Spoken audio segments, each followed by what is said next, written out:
పట్టణ యువతకు ఉపాధి అవకాశాల అభివృద్ధి కోసం నగర సేవా కేంద్రం లేదా సిటీ సర్వీస్ సెంటర్ అనే వినూత్న ఆలోచనను అందరూ చేయవలసిన అవసరం ఉన్నది.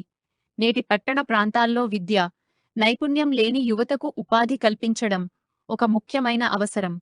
ఈ సమస్యకు పరిష్కారంగా నగరసేవా కేంద్రం లేదా సిటీ సర్వీస్ సెంటర్ అనే ఒక వినూత్న ఉపాధి నమూనాను ప్రతిపాదించవచ్చు.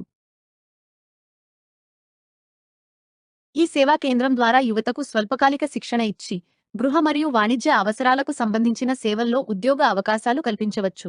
ఉదాహరణకు హౌస్ కీపింగ్, డెలివరీ సేవలు, తోటపని, వృద్ధుల సంరక్షణ, ప్రాథమిక ఎలక్ట్రికల్ మరియు ప్లంబింగ్ పనులు, కార్యాలయ సహాయక సేవలు వంటి రంగాల్లో శిక్షణ అందించవచ్చు.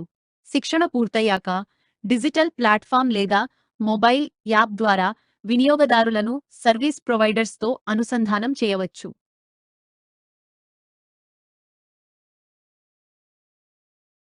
ఈ కార్యక్రమానికి మరో ముఖ్యమైన అంశంగా పోలీస్ శాఖ పర్యవేక్షణ ఉండవచ్చు.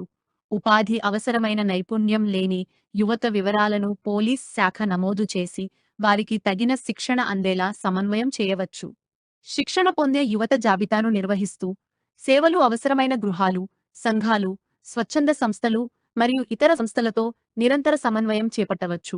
ఈ విధానం యువతను సానుకూల ఉపాధి మార్గంలో నడిపించడంతో పాటు నిరుద్యోగం వల్ల ఏర్పడే కొన్ని సామాజిక సమస్యలు మరియు నేరాల రేటు తగ్గడానికి కూడా దోహదపడుతుంది.